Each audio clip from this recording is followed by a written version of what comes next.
welcome back to another episode of the Nonprofit Renaissance Podcast. I'm one of your co-hosts, Colin. And I'm one of your co-hosts, H. And we are back with another super fun episode, a few episodes. We're going to do another series, actually, with an incredible guest. You've heard him before. You know him. You love him. It's the Verse principal and CEO, Justin Price. What's up, guys? Thanks for having me back on the pod. Hola, Justin. ¿Cómo estás? And estoy español, Colin, Spanish, because Justin just did a little Spanish intensive in Miami the last couple of days. And you went there, sponsored by Duolingo, to pick up and brush up your Spanish. Is that correct? First of all, Miami just doesn't get the love it deserves. And I'm a big fan of Miami. I wasn't always a fan of Miami, but Miami, as I've heard it referred to. Miami. Is Will Smith your reference, Colin? Yeah, it's pretty much about it, actually. Yeah. You heard this song in the 90s? Oh, God. It's really carried me through. Welcome to Miami. Bienvenido. Honestly, all I know of that part is just Miami. He doesn't know the other. Oh, man. He mumbles Miami. Miami. Yeah. Listen, I've got mixed feelings. Lived 20 plus years out there, and but that's for another day, another episode. Yeah. Because while we did Spanish, we immersed ourselves hanging out with the VU crew, with the VU. Yeah, why were you guys church. out there? Yeah, what were you doing? hanging out with tons of pastors. What a cool experience. Incredible. I will say I had a moment where I was just like, we work with a lot of for-profits that are doing great work. We work with a lot of nonprofits that are doing great work. We work with, even people like manufacturers. But the fourth category of people we work with is churches. And how cool that Verse got invited to a friends and family event at VU Pastors Assembly. So it was like us and 500 pastors hanging out and talking about church work in a way that was real. To me, it was pretty raw. It was pretty authentic conversations. And it just, for me, fired me up on a lot of things that we do, that we talk about for churches, and got to have some phenomenal conversations, which, in the church world, this conversation around marketing, we've been very comfortable to brand it communications, right? Church comms has been a very safe place. You try to start talking about sales and marketing in a church, what are we doing? We putting up some tables at the temple for Jesus to turn? Still taboo. Stigma for sure. Taboo for sure. Yeah. And so, I don't know how to reconcile with everything, but I think the conversations that we're having are debunking quite a few myths around marketing.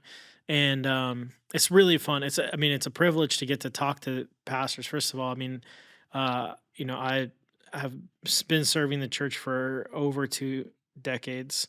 I've been on staff at multiple places, and I've served from outside of the staff position.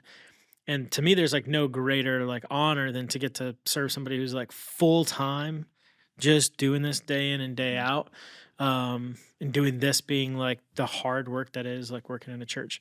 So I respect the conversations and the questions and the challenges. Quick math. How many years?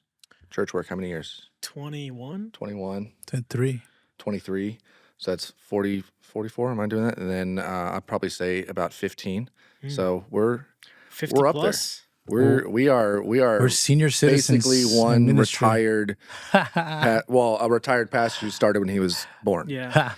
And what's neat, Justin, I wanted to get to the Miami scene. I want to talk, because we talked to 30 plus pastors while hanging there, and sometimes answering the same question and debunking some marketing myths or opportunities that are usually not front and center with ministry and with pastors, or what they learn in seminary, or what they get at the pastors conference. So that's a cool thing about VU being forward thinking. Rich Wilkerson Jr., DC, and the whole team, Adrian, how they tackle and how they take on ministry and reaching Miami and beyond is awesome. So there's an alignment there with us. It's great. Miami's rocking it because same day, this is how Miami's crazy, right? We had the Divide and Conquer. We had some of our partners in churches and friends that we know down the street at another event, city to city, also a whole nother network of pastors growing and leading, VU rocking it with 500 plus pastors all over the nation. And the conversation was similar, right? On reaching, on growing, on the 10 million plus in the vicinity. How do you build a platform in which you can communicate in today's communication style. Like, how Mhm. do we actually how do you leverage something for good? And the difference, Justin, of the traditional come and see, which I think we've done some mostly done well. Come and see, build it, build the steeple, boom, get the Don't miss people, out. don't miss out. Which is, oh, this week best ever, don't miss out, come and see, as opposed to the commission of go and tell, and that send out, and what that digital marketing truly is. Start there, Justin. What is marketing? Why do we need marketing? Does the church need marketing? Mhm. And debunk that, because we had a lot of conversations and broke down some taboos. That was really encouraging to see pastors who get it Yeah. while down in Miami. But I wanted our listeners, across the nation to get a glimpse of the conversations we had. Sure. I think this is a pretty applicable for nonprofits and for-profit leaders too, to understand some of these principles too. But to look at it from the lens of the church, for me, these marketing principles were things like social media channels. You can do content marketing on social media, and we're pretty much just content generation houses as churches, right? And True. and that's more or less we're education, content generating houses. Well, there's a full way in which that can happen and spread through the world very seamlessly, but oftentimes we put in, let's just say you're a good, healthy congregation that's been around for a while, and maybe they are running like a $2 million operating budget, and whatever their church size is, maybe it's 1,000 people, maybe it's 500 people, whatever that is, they're spending $2 million to serve those people in the community around them. For a small amount more, they could, for like 5% more.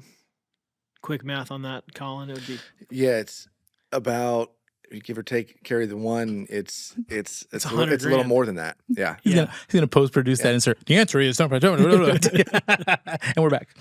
Right. So for like 100 grand more, you could do things totally differently. Like if you were to hire like a marketing person on staff to distribute what you do as a content house and as an educator, meaning that it costs us so much to bring people to come and see, to put a building over their heads, and to get them to continue to come back and to participate and to pastor them and to keep the lights on and all that kind of stuff, right? There's this like baseline cost. But then there is another way in which communicating, in which you can go and tell for like 5%, let's even just go crazy, or 10% more, you start distributing that same content. You could have twice as many people, 3 times as many people now being engaged because you went and you told and you left. And so, marketing is the scientific side of communicating with measurable, tangible. I consider the marketing versus communication being a goal-driven and measurable objective for communications. And so this is where this gets really tricky, because a lot of us who went to seminary before there was a thing called the internet, and before we had cell phones. And a lot of people who went to seminary who are leading churches today Facts. were taught how to teach the Bible. They were taught how to read the Bible, how to understand the Bible, how to interpret the Bible. They were taught Greek. They were taught Hebrew. They were not taught how to code. They were not taught what Web 3 is, or what Web 2.0 is, or what email 2.0 is. Those are just technology solutions in which we can communicate, and marketing is goal-oriented, measurable paths and systems in which we try to communicate in a way in which is effective. And so if you're thinking like that, we've got the idea down that there are opportunities for us to use these tools and technology to grow. I think there's a lot of churches in the early 2000s that captured that with podcasting. So they started distributing their message on a free tool or a very low cost tool, typically like a couple $100 for hosting podcasts, and you can get thousands and thousands of downloads. Then some churches started to figure out how to utilize YouTube, and some churches started to figure out how to distribute and broadcast on Facebook. So they were using the communication channels and the technology, and they were uncomfortable with that because they were comfortable with that because they could give one staff member that work and say, take on a little bit of that work.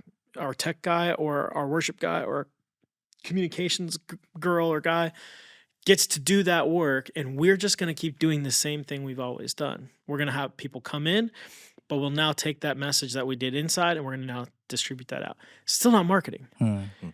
But it's super confusing because those people most of the time weren't actually trained in marketing. When we hire a marketer, I think this is good context. When we hire a marketer at Verse, we will usually get between 600 and 1,200 applications for a marketing role.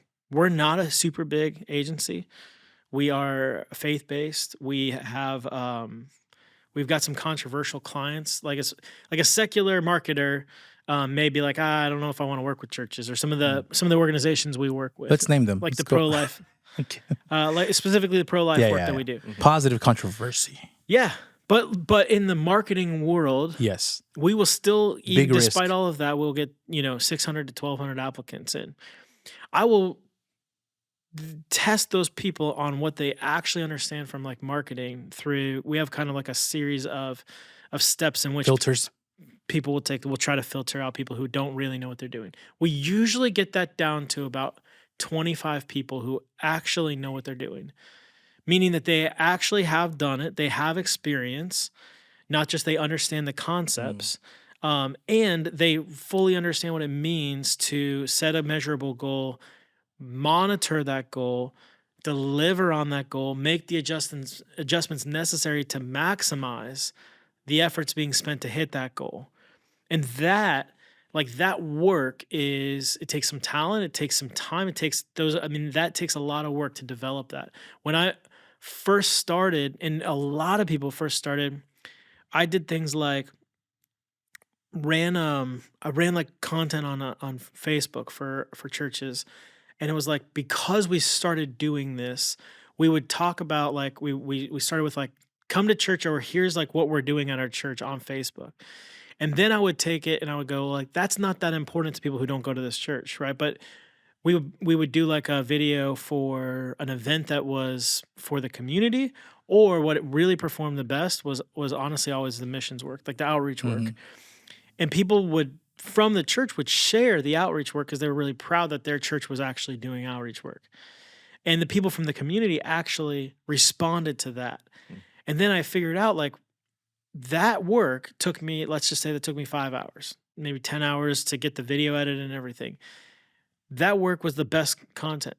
But then, and let's just say that the average employee costs the church like $25 an hour, right? So it cost the church like $250 worth of resources to make that piece of content. What clicked for me was understanding that if I paid Facebook $50, I got 10 times the reach. So now the church paid $250, sunk cost $250 to make the content and to put it up there. For $300, instead of 100 people engaging, we got 1,000 engagements. That thing was not that hard. Yeah. That was not that hard. What we do today, comparative like to the landscape today, 10 years ago, that was not that hard. And so a lot of people who have communications jobs and a lot of people who have marketing jobs, they have sustained success because they did something that simple, including myself. Yeah. The problem is that to stay relevant and to be working with bigger companies, to work with billion-dollar brands, to work with $100 million nonprofits, you can't get by with just what you did 10 years ago. And honestly, we hardly can ever get by with what we did last year. And so the culture we have here is this culture of constant growth, of constant monitoring, of constant improvement, and iterative approaches to everything, because that's what it takes to actually be good at this. And so when we talk about marketing, we talk about myths, there's just a lot of people who have good hearts. There's also a lot of people who know a lot about one piece. They may know a lot about they may figured out how to do content marketing really well, but they don't understand how to do the ad buying. They may understand a lot about ad buying for a certain, for a type of thing. We've worked with marketers who are awesome at product advertising and using digital marketing and blogs and content generation for products that are under $100, but they could not sell services that are $50,000 services.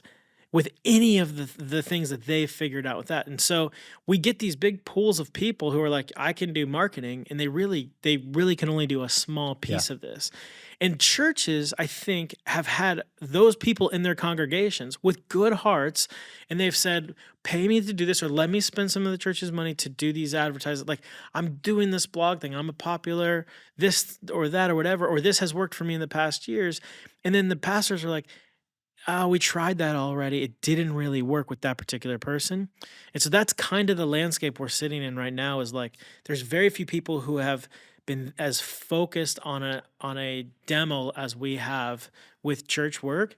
And so the conversations are different, they're unique, and they're challenging to go, what is next, and what should we be doing, and how do we apply this goal-oriented, money-driven, results-checked, accountable communications. Yeah. When we can we're just like happy, if our people show up and we can pull off Sunday. So there's a big gap there. I love what you're saying, Justin. One, it's distribution's not enough, right? I think you got 8-year-olds distributing stuff on YouTube like crazy, and so that strategy, that last, and that the marketing piece, I love it because it's evangelism, right? But 2.0, 3.0, 4.0, where it's strategic evangelism, it's still doing what the church is called to do, but now it's trackable, measured, it's effective and efficient.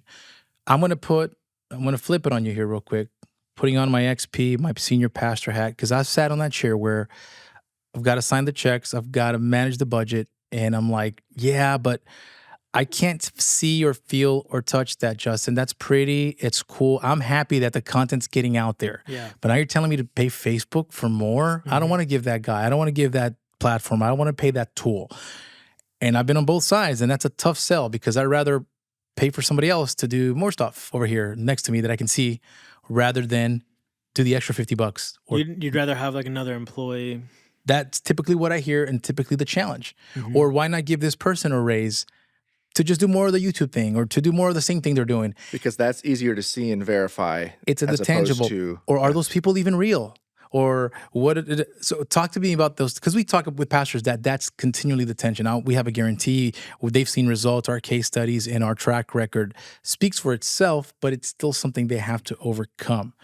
What would you tell a pastor thinking that? It's like, dude, I'm sure that's great. I mean, we'll leave it to Amazon and Apple and people selling to us. They've got the millions and millions. We should only leave this technology to the growing organizations in the world. Basic, which is so sad, right? Because we experience it, we know it's effective, but there's still a fear to embrace it and to make the jump or to take the risk. Well, I'm empathetic to the fear, because I myself have failed plenty of times. And so most of these pastors, they're not fearful because they're scared of God doing a new thing or of doing something new, but because they've been burned. So I'm empathetic to the fear, which is why I typically would say, like, the best relationships with us always start small. It's not a big bite. You don't have to bite off a big salary's worth of work to see the results. The biggest challenge is connecting the gap between what is working and why it's working when it comes to terms of affecting the actual ministry objectives. We were doing a discovery with a church last week. It was the first time that church came back and said, our goals that we want you to help us reverse engineer would not be just butts and seats, which typically it's like, that's really the thing. Because like anybody could kind of like come in and be like, I'm not as convinced that like online attendance is that big of a deal. Even though we know that's like kind of the first place most people will check your church out, is they'll watch it online first.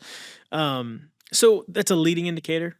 We start to set goals like we'll do baseline measurements, year over year measurements, because there's pretty big swings seasonally within churches. So like a month over month isn't going to tell us that valuable information. But if we can look at the last couple of years of data on your website, traffic, we also put in tools where we can watch people who come from ads and see what they do on your website. Well, you can do that? Why would you do that? That's unethical. It's not Justin. unethical. No, the Bible says, I don't know what this is. Well, no, but thou shalt not track pickles. It's creepy since I've entered this world. It's super creepy. Yeah. And but it's not. But it's not.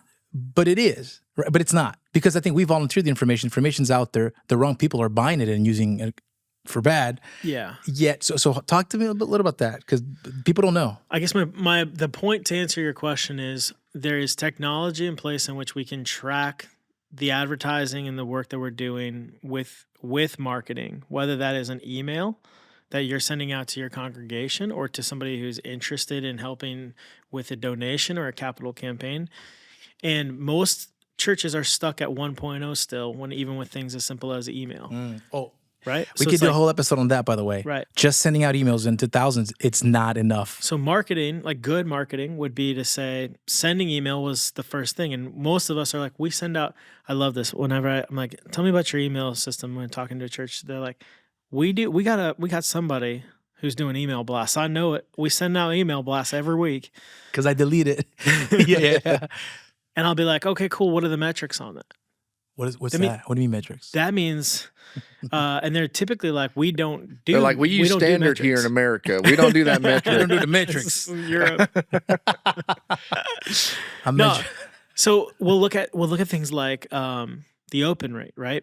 But lots of times there's still bad data. So Google is actually sending you to junk email, like your domain is actually getting deranked in Google listings because you send out these e-blasts 1.0 style, which is just pray Just out there and spray, baby.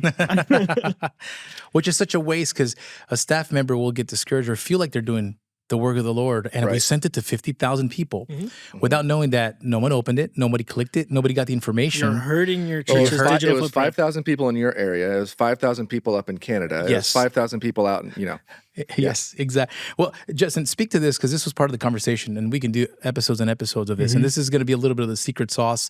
And by the way, when he says discovery roadmap, and for those who don't know, part of the process, the strategic process for Verse and how we engage with our partners and why we've seen the retention and the success rate we've seen over the last decade is starting with that strategy. So it's typically 4 to 5 sessions, 2 hours a pop with our teams, reverse engineering, discovering, understanding the goals, the vision, mission, and reverse engineering the goals and what you want to achieve. So when he says discovery, and Verse thrives in doing those, we do them monthly with partners virtually all around and in person. So that's what that is. When he says discovery, it's not just a 10-minute discovery call and I'm trying to sell you some widget. It's not that. Did I say discovery? You did that, and now it's set in. It's set in. But that's what that is. It's us discovering the goals and then working backwards to really see how we can help you. It's not one size fits all. However, the tools are interchangeable, and that's the beauty that we can challenge. But I do want to talk about the myths with Google Ads, because most churches we talk to, I paid somebody over there $400 a month, and they got me the Google grant, and they managed it, and we tried it for a year, and they saw squat. So they went to a conference and they were like, I heard Google's giving out $10,000 a month in AdWords. Why would I pay for any ads? Why would I pay for ads? Yeah, why? It should be free. Google, yeah. Yep. They'll try it. They'll throw money at somebody, solopreneur or a small agency, just doing that. Or even a big agency. A lot of big agencies just, we'll get you in the door and get it. That. And talked about the experience, because I even challenged, I remember early on, and why not? Why isn't that money not being channeled like it should? What's your experience with that, and what should pastors and leaders know? All right. The first thing to know about the Google grant is it is a strategic part of Google's business model in which to do tax write-offs, right?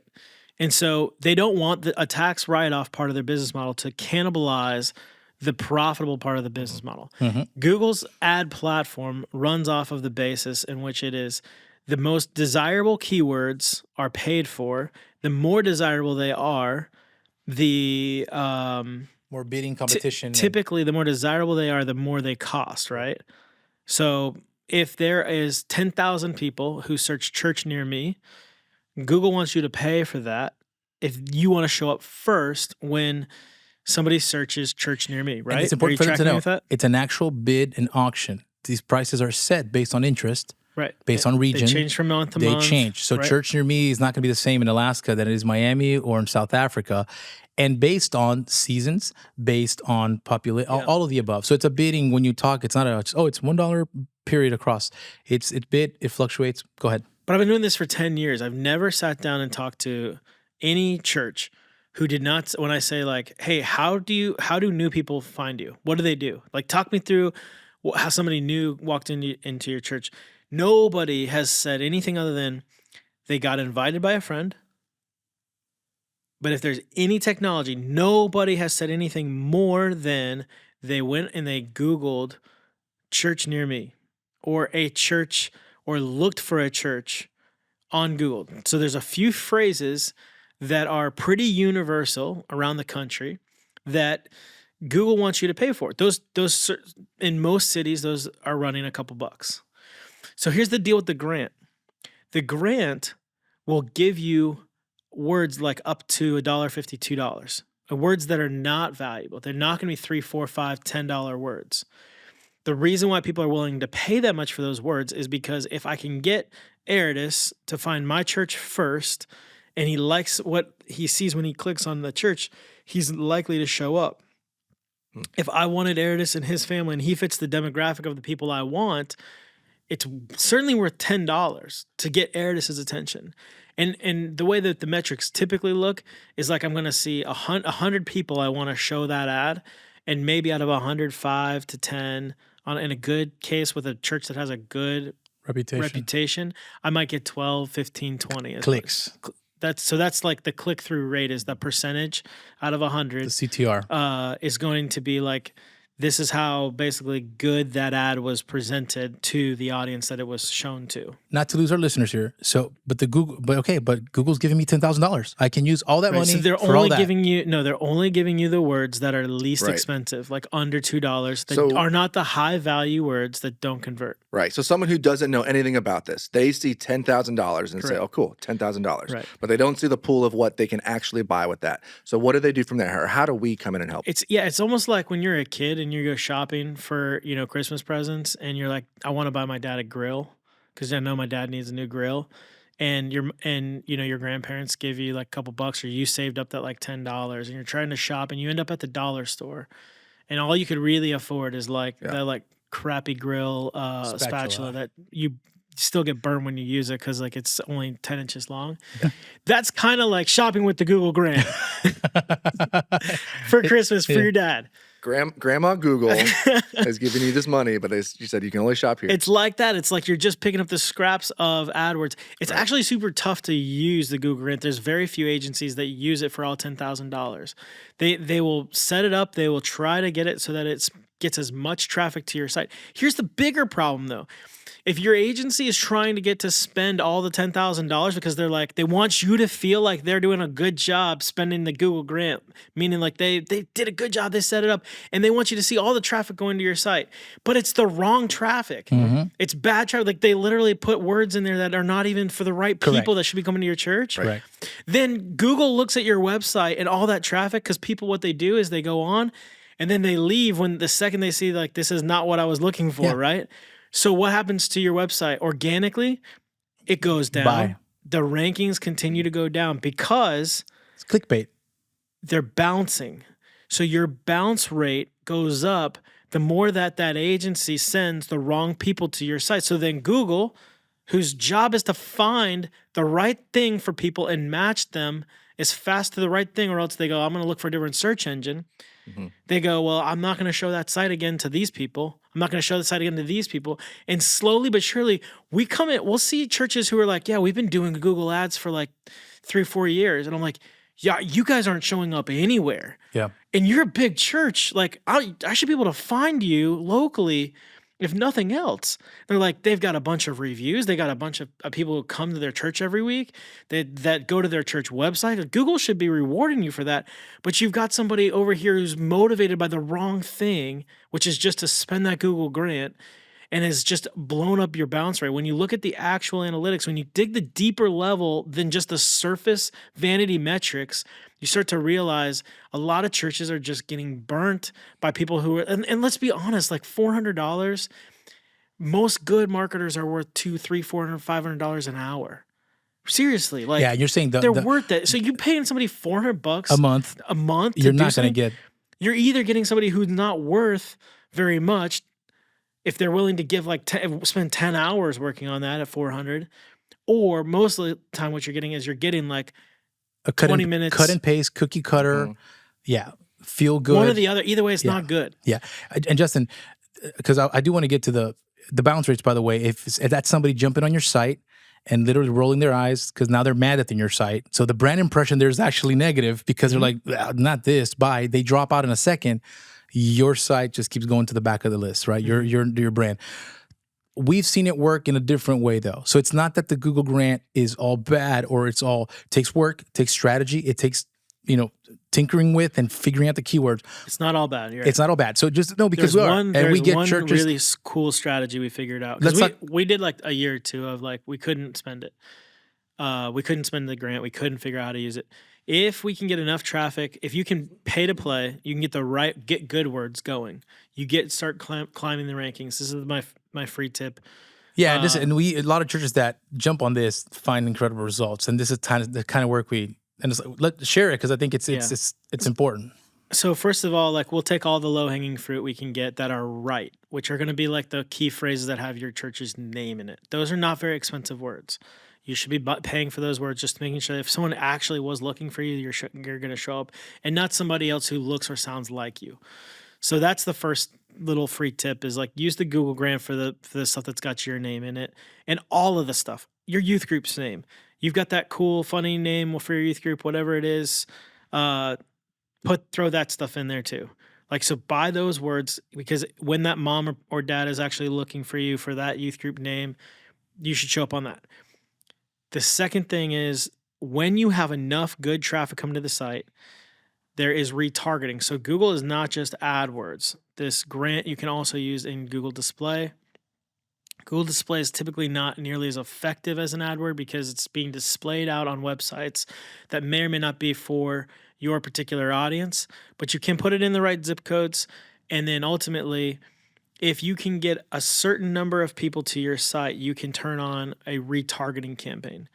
Retargeting is not that expensive, and you can spend the Google grant on retargeting, which means when people come to your site, they will see your messaging in a display ad, not a search keyword a ad. little banner, a little box, a little square, a little there's a graphics. on the sides. Yeah, and typically you put, we will load up a bunch of display ads that are going to be intended for somebody who's already been to your site.